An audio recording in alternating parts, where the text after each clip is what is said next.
tardes, bienvenidos a la mesa de diálogo La educación somática en la danza. Esta mesa nace de una investigación que tomó como punto de partida el indagar desde los entrenamientos de danza para construir propuestas metodológicas que apunten a desarrollar un movimiento consciente y saludable. En esta propuesta se procura plantear el estudio de movimiento enfocado al cuerpo humano y su compleja arquitectura móvil, como una exploración necesaria para abandonar y comprender vivencialmente el concepto de conciencia corporal, que busca herramientas que permitan experimentar un movimiento eficiente y sobre todo saludable, considerando además la necesidad expresiva del cuerpo para la escena. Estas palabras que acabo de leer son de una de nuestras docentes, Vanessa Pérez, quien junto a María Sol Rosero organizaron una mesa de diálogo son 5 expositoras: Ana María Palis, Josie Cáceres, Paulina Peña Herrera, y quien las nombré, Machol Rosero y Vanessa Pérez, para hablar un poco de la educación somática en la danza y todos los beneficios que esto puede traer. Bueno, entonces pasamos a nuestra siguiente expositora, que es Ana María Palis, de Ecuador. Ella es bailarina y docente, ha sido parte del elenco de la Compañía Nacional de Danza del Ecuador y Ballet Ecuatoriano de Cámara. Es magíster en Artes y Estudios Visuales, con la tesis El disciplinamiento del cuerpo y el movimiento y la construcción de la subjetividad en la danza profesional de la ciudad de Quito. Especializada en tango argentino, expresión corporal y movimiento orgánico. Su formación incluye talleres de Laban Bartenieff, Fundamentals y Body Mind Centering. Actualmente es coordinadora de la carrera de danza de la Facultad de Artes de la Universidad Central del Ecuador. Bienvenida, Ana María. Buenas tardes, muchas gracias por la invitación. Estoy muy contenta de estar aquí. Y bueno, complementando lo que mis compañeras han dicho, pues a mí me gustaría hablar acerca de cómo las técnicas somáticas nos pueden ayudar en la ruptura de los automatismos dentro del entrenamiento en la danza. En el proceso de adquisición de determinada técnica corporal en la danza y más allá de la danza, la reiteración del movimiento durante la práctica es necesario en la adquisición de la técnica e inevitablemente esto produce automatizaciones, ¿no? Sin embargo, junto a la destreza lograda y la libertad que esta destreza le da al bailarín, viene cierta restricción, pues todo aprendizaje técnico en la danza implica códigos y paradigmas, no solo físicos, que se instalan en el cuerpo y en la mente también. Entonces, un tipo de entrenamiento unidireccional en una técnica muy codificada, por ejemplo, en la que no se contempla la exploración de otros patrones de movimiento, de alguna manera anula la sensibilidad y la conciencia corporal del bailarín, justamente debido a los automatismos que ya se han generado. Lo interesante entonces del trabajo en las técnicas somáticas es volver a hacer de este movimiento algo voluntario, algo consciente. Es decir, saber en todo momento lo que interviene, lo que está en juego, aun cuando no vaya a cambiar este movimiento.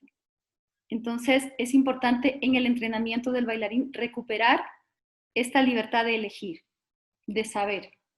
Por ejemplo, cuando algo me duele, no se trata de moverme o no. Se trata de encontrar otra manera de hacer las cosas, no solo para disminuir el dolor, sino para ir sanando a través del movimiento. Es decir, saber qué estoy haciendo erróneamente y poder cambiarlo. Es justamente de la transformación y de la capacidad de autotransformación que trata el enfoque somático. Se describe a la conciencia somática como aquella constituida por el conjunto de conocimientos a nivel sensorio-motor que adquirimos a partir de las acciones y reacciones a lo largo de nuestra vida. Entonces, estos conocimientos tienden a transformarse en hábitos que resultan a la postre en una disminución del potencial individual, ¿no? Dice Feldenkrais que las acciones con frecuencia asumen un carácter fijo, invariable, y es como que no salimos de esa manera de hacer las cosas o de movernos.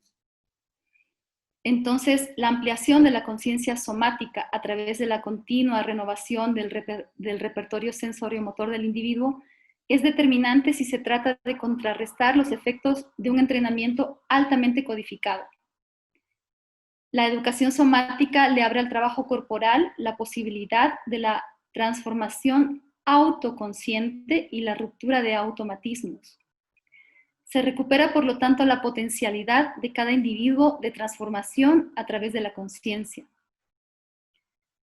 La atención puesta en nuestros procesos corporales, psicomotores, conlleva su modificación y control, resultando en un estado de autonomía y libertad somática, ¿no? Que para Thomas Hanna es, en muchos sentidos, el estado humano óptimo. Desde la experiencia pedagógica en nuestro medio, con respecto a la educación dancística institucional, local, paradójicamente, aunque se trata de un proceso de enseñanza-aprendizaje centrado en el cuerpo, con frecuencia se distancia del mismo, pues en este enfoque el cuerpo es simplemente un territorio al que hay que amoldar desde la mirada externa de las estéticas disciplinares. Es un cuerpo objeto. En general, no se desarrolla en el estudiante una percepción, o hasta ahora, ¿no? Que ahora entra toda esta reflexión de conciencia, de somáticas, pero lo que la experiencia nos ha venido arrojando es que no se desarrolla en el estudiante una percepción verdaderamente consciente de su anatomía y de su movimiento. Tampoco se atiende a las diferencias de cada individuo. Entonces, nos encontramos con prácticas corporales llevadas a cabo desde un lugar de desconocimiento y además a veces descalificación. Salirse de estos esquemas es el reto de los educadores en general en la danza, ¿no? Y en esa tarea estamos. Entonces, los abordajes que integran el enfoque físico, filosófico, ético de las técnicas somáticas al entrenamiento en la danza hacen un quiebre con esta forma distante de enseñar el conocimiento en el cuerpo. Este acercamiento somático se acerca al individuo apreciándolo en su diferencia, sin pasar por alto su individualidad a favor de estéticas universalistas. Es decir, no se congela al bailarín, al ser humano, en una definición externa, en una etiqueta, cualquiera que ésta sea, negándole toda posibilidad, sino que se lo mira siempre en devenir, siempre susceptible de consciente autotransformación. Es así que integrar un enfoque somático en nuestra educación implica mirar dentro del sistema social y educativo ecuatoriano en general, dentro del cual acontecen las prácticas corporales cotidianas de formación en la danza. En nuestro caso, la danza quiteña, y con ello mirar la responsabilidad del educador. Implica despedirnos de prácticas deshumanizantes que operan no solo en la relación maestro-alumno, sino en la vida cotidiana, donde parece ser que la violencia a gran escala se replica a pequeña escala en relaciones más cercanas. Desde nuestro punto de vista, las prácticas que reconocen esta dimensión somática afectiva del ser se inscriben dentro de las pedagogías de la esperanza. ¿Por qué?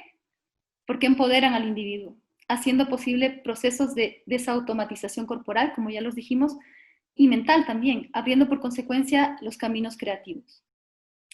Precisamente acerca de la creatividad, Hilda Islas dice lo siguiente: toda técnica del cuerpo constituye un hábito por aprender. Es justamente en este aprendizaje, entrenamiento, en el que se definen los niveles de intervención del sujeto y en donde se da la mecanización o la falta de incidencia individual o la ausencia de un movimiento en pleno contacto con el sujeto.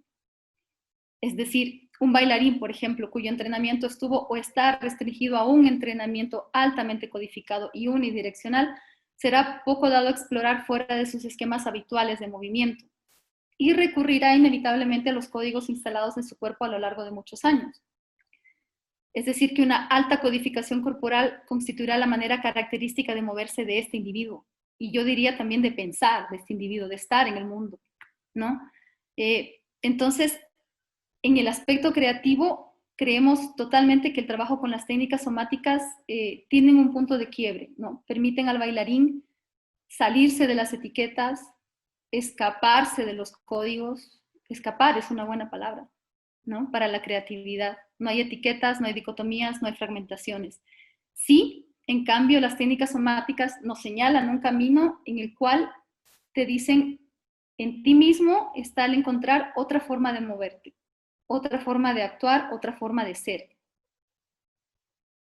Y a partir de aquí nos dan ciertos principios que nos guían, más no nos imponen ningún esquema. Dice Thomas Hanna que a mayor rango de conciencia, mayor será el rango de autonomía y autorregulación, por lo que puede decirse que la conciencia somática es el instrumento de la libertad humana, la cual puede expandirse mediante el aprendizaje consciente de sí mismo. Realmente creemos nosotros y por eso en la creación de la malla curricular de la carrera de danza de la Universidad Central de Quito, le dimos a la formación en técnicas somáticas un lugar muy preponderante, porque creemos que la conciencia somática, que la formación en estas técnicas son un vehículo mediante el cual se opera aquel segmento del ser humano, esa parte innacible de todos nosotros que no puede ser etiquetada y encarcelada, ¿no? Esa parte del ser humano que es libre y que permanentemente se puede escapar de los condicionamientos. Y eso es bien interesante en la formación de un bailarín que pretende ser un bailarín creador, consciente. Esa es nuestra propuesta. Gracias. Gracias, Ana María. Muchas gracias por tu intervención.